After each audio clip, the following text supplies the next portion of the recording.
So as we know, being manga connoisseurs that we are, Weekly Shonen Jump is known for its explosive breakout hits like One Piece, Demon Slayer, and Jujutsu Kaisen. But what it's also known for is its tragic acts slamming down on stories like Red Hood, Ayashimon, and more recently things like Fabricant 100 and Tenmaku Cinema. Feelings for the fallen aside, today I'll be talking about more hopeful news and giving a quick rundown of what could possibly be the future of Jump with its newest batch of titles in both Weekly Shonen Jump and Jump Plus.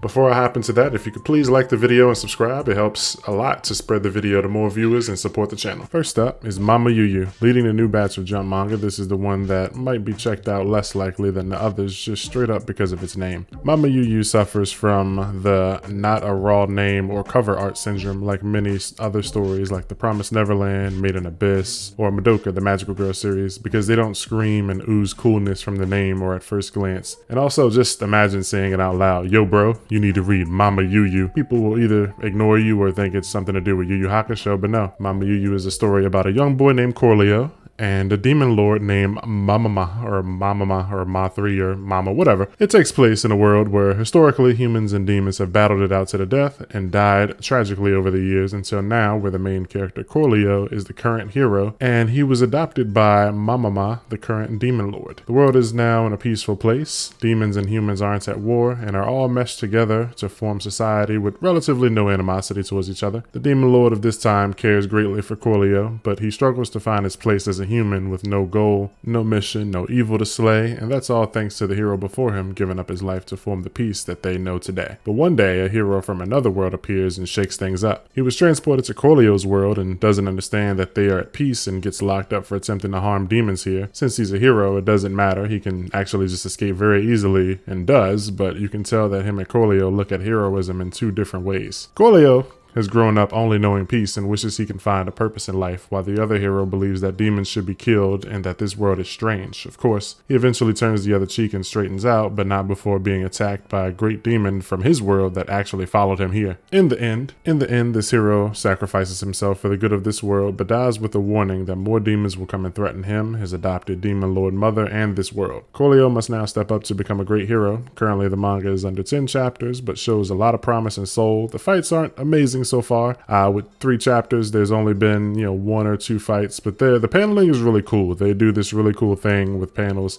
Reminds me of Chainsaw Man. You'll probably hear that a lot. It's kind of getting old when people say like this reminds me of Chainsaw Man, but for real, he does some really cool things with paneling where characters are pulling panels or speech bubbles appear over a character's face to show like how heavy the situation is. And so this one's currently under 10 chapters. It's got about 3 or 4, shows a lot of promise, and so yeah, they make up for the lack of choreography with cool paneling. I think this is gonna be a hit actually once people start realizing what it is and what it's about. The second series I'll talk about is Kagura Bachi, but I'm sure I don't have to say much. If you live under a rock or just don't engage in any sort of anime or manga discussions, then I understand if this is your first time hearing about it, but Kagurabachi is basically the newest edgy swag boy manga on the block. From the moment this manga's promo art was revealed, everyone was immediately on board. Black hair, black clothes, stoic face, sword. Say no more, fam. You sold it. Without knowing anything at all about this manga, everyone immediately went to making memes and edits and even tagging real-life voice actors joking about their work and loving it for this character, even before chapter 1 had even dropped. But outside of the memes, how is Kagurabachi? For me, I'll say it's okay. I didn't absolutely hate the first few chapters, but the hype that came from fans before it was released built up an insanely high level of anticipation that was impossible to be met. It's a revenge story about a young boy who lost his father to the Yakuza. The reason his dad was killed was because he was a legendary blacksmith who created these enchanted katanas, and he was world renowned for his crafting skills, so everyone knew his blades were the truth. These blades have various different powers. So far, we don't know of any of them besides the last sword that wasn't stolen, because it was specifically made for Chiharu, the main character. We still don't fully understand what his sword does, but when he pulls it out, it summons the goldfish, or at least the spirit of the goldfish that his dad had purchased years ago that was said to bring good luck and fortune, things like that. You know how I go. Unfortunately, for the people in his path though, the main character happens to be hunting down Yakuza until he can find the sorcerer who killed and robbed his family. Usually a good revenge plot is enough for me to enjoy, and this series so far seems like it will have all the meat-headed goodness. but so far I'm not completely sold on it as a Jump mainstay. The main character doesn't exactly show much emotion. Even when his father dies, he cries, but his face pretty much still looks the same, and the second chapter injected a funny man sidekick type of character, I guess to balance the scales. Chapter 3, I enjoyed it a lot more, introducing two wackier or more interesting female characters. One of them serves as kind of like a mission giver,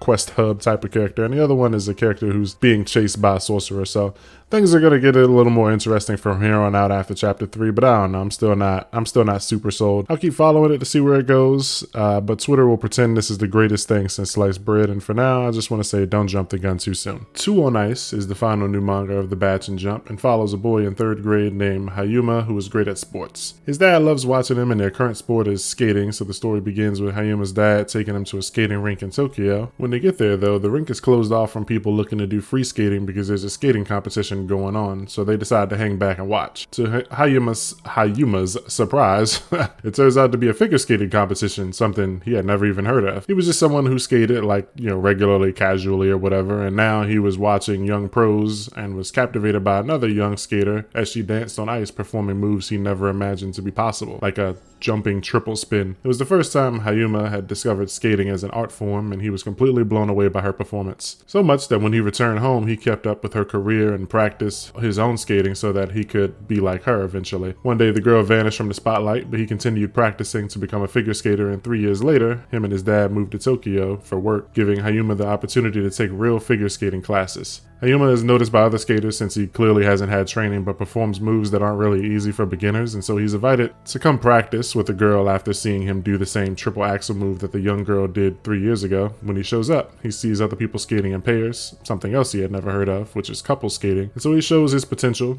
once again doing the triple spin move, and the girl asks if that's based on something he saw someone else do. But now it's revealed that this is the same young girl he saw 3 years ago, and he tells her that he studied her footage thousands of times and would sneak out in the early hours of the day before school to practice at his skating at frozen lakes since they don't have ice rinks where he's from. His goal has been to become a great skater so that he can see the same world the way she does out on the ice. The girl eventually tells him why she disappeared, and it was because she decided she only wanted to skate in pairs now, and so since she didn't have a partner, she, disappeared, and so she tells Hayuma if he ever wants to skate with her again, then it would have to be as her partner. And so that begins the story about a novice boy with potential for skating and a prodigy that disappeared from the limelight. Currently, there's only about 2 chapters. I'll be keeping an eye out on this one for sure. I think it'll be a nice fresh breath of air for Jump. Let me know what you think. So I know the thumbnail and the title talks about, the weekly Shonen Jump manga that came out this month, but I'm actually going to be also talking about the newest Jump Plus manga to hit the Manga Plus app in September. Before I do that, if you're still here, thank you, and go ahead and hit that like button and subscribe, maybe hit the copy link or something. I want to test something out and see if that really does push the video to more people, because I heard it does. But anyway, back to the video. The first new series in the Jump Plus batch is called Diasporaiser. I'm not sure how to pronounce it. Kill me in the comments, feel free. Like I said, it's the first new series from Jump Plus to hit the batch in September. It follows a boy who, after overhearing these 2 guys planning a robbery, decides to step in and warn the would-be victim. When he arrives, he finds out the guy is actually super tough. He's greeted at the door with a shotgun and reassured that the 2 guys he overheard are actually super lame bozos with no spine. These dudes, they won't go do nothing. Like, you see this guy pull up and main character pulls up and this dude just opens the door with a shotgun. So those other guys were gonna get toasted. The old guy, Mr. Clearly is his name, offers the boy a ride to his destination as a reward for rewarding him anyway, but on the condition that he spends the night, and reveals that he's actually a super strong elite soldier that defends the world from an alien race called cosmic sorcerers. They take over planets for their resources and turn humans into livestock. Tatsukuni, the main character, says something that strikes Mr. Clearly as very odd, and he's accused of being a sorcerer. But halfway through, he proves that he isn't, and clearly reveals that he believed the boy to be an alien, and that's why he offered to give him a ride.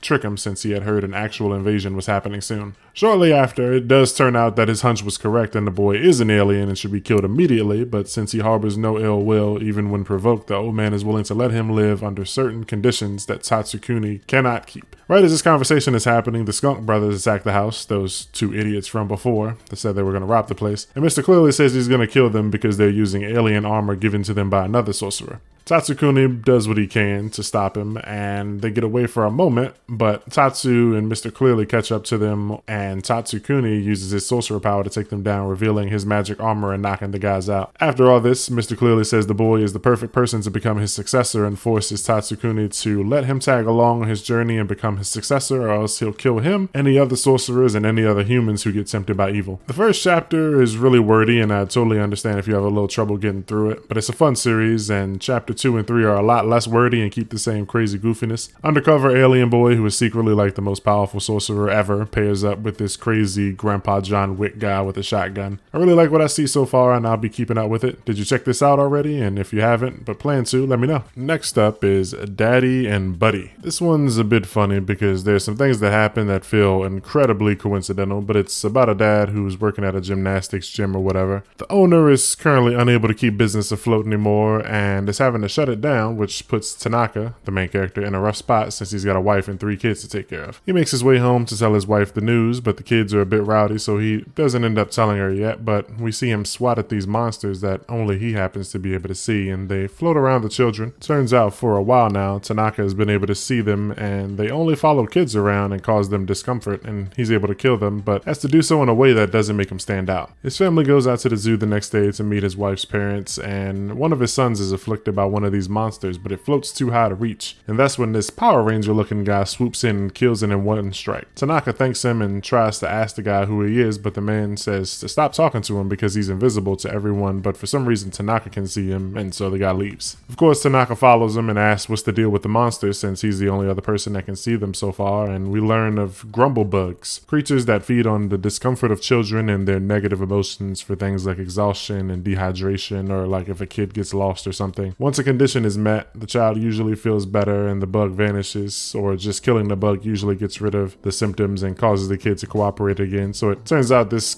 ranger guy is what's called a gymnastics buddy. Also, the grumble bugs can, kill kids if it gets to a certain point, so it's pretty bad. Anyway, a gymnastics buddy is like this super secret grumble bug killing association that uses technology to cloak themselves from human sight and eliminate the bugs. Since the main character is down on his luck, happens to be great at gymnastics and dealing with kids, and can also see these bugs, he wants to join them and become a gymnastics buddy. Told you it was crazy coincidental. He's turned away at first, but this is where the story begins. So far there's about 3 chapters out. The art's pretty unique. It's not mind-blowing, but it's nice to look at, and I feel like I've seen these grumble bug creatures before in other stories before or something, but I can't really put my finger on it. This story was probably the one I was the least interested in at first glance, but I don't know. I think now it's got enough to keep me coming back for a little while. Just the name is another one of those Mamayuyu type names where it's like, hey man, read Daddy and Buddy, and it's like, not really getting people to check that out. But hey, you seen the art, you seen what he's got. You hear me talking. Go check it out. The 3rd series for Jump Plus to come out in September, and also the last one on the list, also happens to be the 2nd sports series. It's called Rugby Rumble and features, as you guessed it, rugby. Interestingly, this series caught a lot of flack for the first 2 or 3 days because in the credits there was a company name listed for the typesetting, and they told us that they were using AI to do it, which infuriated a lot of people, and since then it looks like it's been corrected to also add an actual person's name there or something. I don't know. That weirdness aside, it's a sports series. I'm not super into sports, so I'll keep this segment very, very short. Basically, the main character is a country bumpkin kid who lives out in the country, obviously, and he's like super dummy swole and tired of the boring country life. When he graduates, I think middle school, he moves to the city and immediately thinks the best thing for him to do is to find the toughest guy there at high school, beat him down, and show him how manly he is because that's exciting or something. The gang he runs into is actually super laid back. It's the rugby team, and they're super casual at rugby. The leader of the team wants to be great, but he lost back in the day in some kind of rugby competition when he thought he was a prodigy. He faced off against some other players who would go on to create what was called the strongest rugby team in time or something. Since he couldn't make the cut, he felt down and didn't bother to push anyone, and so that's until this meathead, Kinzan, shows up. Kinzan's the main character. After the first altercation, he's sent away and told that fighting and stuff like that isn't cool, but I'm guessing the rugby manager, I don't know, it's this girl girl that's with the rugby team. She finds him and tells him that the rugby guys are the strongest in the school, and so he shows back up and challenges the beast rugby kid later and says, okay, how about this? You try to stop me from scoring a goal, and if you win, you can fight me. If you lose, you have to behave. And so they have a cool back and forth, which is actually really fucking cool, and there's a beautiful color page splashed in the middle of a tackle that breaks through like this depressing image of failure that the rugby kid had been chasing. And Kenzan loses the bet because he actually tackles dude into a touchdown. But now that he's had a taste for rugby, he decides to sign up, and for the first time in a while, the dream of becoming a great rugby team is revived. Honestly, I know I sped through that and probably sound like I don't care. Like I said, personally, I don't actually care for sports, but I've been on a sports kick lately. I've been reading Hajime no Ippo and a couple other things like that, and so I'm kind of hyped to see where this is going to go. You know, what it's talking about, unless I get axed. So yeah, that brings us to the end of the new batch from Weekly Shonen Jump and Manga Plus. I think Mamayuyu is the strongest of the bunch by far, with Kagura Bachi being close, really just from the memes, giving it an insane burst of life. I don't think anything from either batch is bad. I feel really good about these, even the ones that sound kind of iffy in the Jump Plus batch. But since it's not in regular Shonen Jump, those manga are usually pretty safe for at least 30-ish chapters. Seriously though, I can't really think of many people that can name, 1 to 3 Jump Plus manga that have been axed. But that's all for today. I'm going to be working on some more videos for newer manga like these, and most likely one real soon for the October batch, because there's a new Jump Plus batch coming. If you like this video, please give it a like, subscribe if you haven't already. I heard a rumor that it immediately gives you clearer skin and whiter teeth, but don't ask your dentist. Comment what you thought, and if you have any other topics you'd like to see covered, let me know. Stay hydrated and get lots of rest. I'll see you guys soon.